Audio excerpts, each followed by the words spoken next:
दोस्तों सोचिए, भारत में रातों रात एक नई पार्टी आ गई है। कोई नेता नहीं है, कोई चुनाव चिन्ह नहीं है, बस लाखों करोड़ों युवा हैं इसके पीछे। और पता है इस पार्टी का नाम क्या है? कॉकरोच जनता पार्टी। तो चलिए आज के इस एक्सप्लेनर में हम इस पूरे बवाल को गहराई से समझते हैं। हम बात करेंगे कि आखिर ये तूफान शुरू कैसे हुआ, इस सीजेपी का जन्म कैसे हुआ, युवाओं के इस भारी गुस्से की असली वजह क्या है, सरकार ने इस पर क्या एक्शन लिया और आखिर में क्यों ये लोग कह रहे हैं कि कॉकरोच कभी मरते नहीं। तो कहानी की शुरुआत होती है एक ऐसे बयान से जिसने पूरे देश में सच में एक नया तूफान खड़ा कर दिया। मतलब आप खुद सोचकर देखिए, एक ऐसी पार्टी जिसका कोई ट्रेडिशनल स्ट्रक्चर ही नहीं है, ना कोई बड़ा नेता है, ना कोई करोड़ों का फंड। ये पूरा का पूरा मूवमेंट सिर्फ और सिर्फ युवाओं की एनर्जी पर चल रहा है। पर सवाल यह है कि इतने सारे लोग एक साथ अचानक से सड़क पर आ कैसे गए। दरअसल बात है 15 मई 2026 की। सुप्रीम कोर्ट में एक सुनवाई चल रही थी और उसी दौरान भारत के चीफ जस्टिस सूर्यकांत ने बेरोजगार युवाओं के लिए कुछ ऐसे शब्दों का इस्तेमाल कर दिया। उन्होंने उन्हें कॉकरोच और परजीवी कह दिया। बस यही वो चिंगारी थी जिसने आग लगा दी। और इसी चिंगारी से जन्म होता है कॉकरोच जनता पार्टी का। जैसे ही जज साहब का ये बयान बाहर आया, मानो इंटरनेट पर आग लग गई। अमेरिका में बैठे एक शख्स हैं अभिजीत दीप के। उन्होंने एक्स पर बस एक सिंपल सा सवाल पूछ लिया, what if all cockroaches come together, यानी क्या हो अगर सारे कॉकरोच एक साथ आ जाएं। और दोस्तों देखते ही देखते बस इसी एक ट्वीट ने पूरे मूवमेंट को जन्म दे दिया।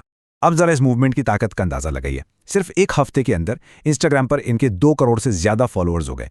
ये नंबर इतना बड़ा है कि हमारी जो रूलिंग पार्टी है बीजेपी, उसकी ऑफिशियल इंस्टाग्राम ऑडियंस से भी ये लगभग 2 गुना है। Literally unbelievable. और बात सिर्फ सोशल मीडिया फॉलोअर्स तक नहीं रुकी।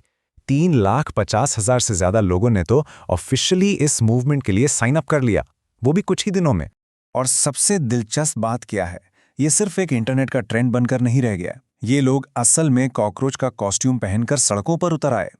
इन्होंने दिल्ली में यमुना नदी की सफाई शुरू कर दी। यूपी, बिहार, बंगाल, मध्य प्रदेश, हर जगह सड़कों पर भारी प्रोटेस्ट होने लगे।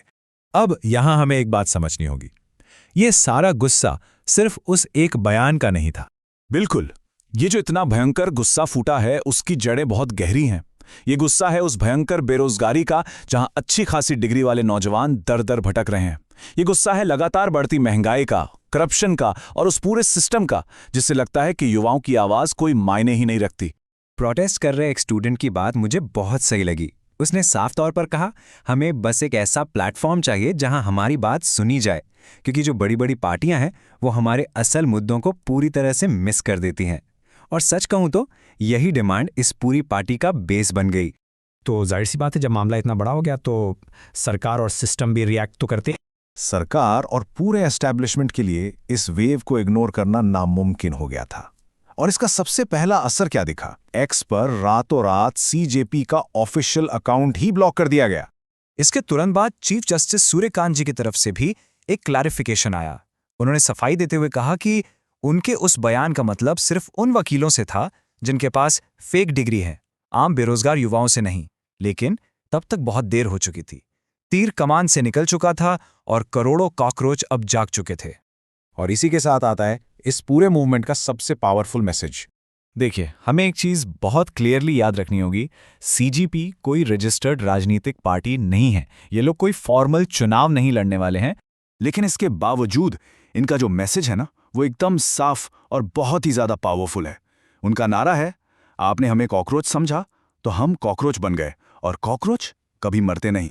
तो दोस्तों, आपका इस पूरे बवाल पर क्या सोचना है? क्या आप भी सीजेपी के साथ हैं? मुझे कमेंट्स में जरूर बताइएगा। अगर आपको हमारा ये एक्सप्लेनर पसंद आया तो इसे लाइक और सब्सक्राइब करना बिल्कुल मत भूलिएगा। मिलते हैं आपसे अगले एक्सप्लेनर में।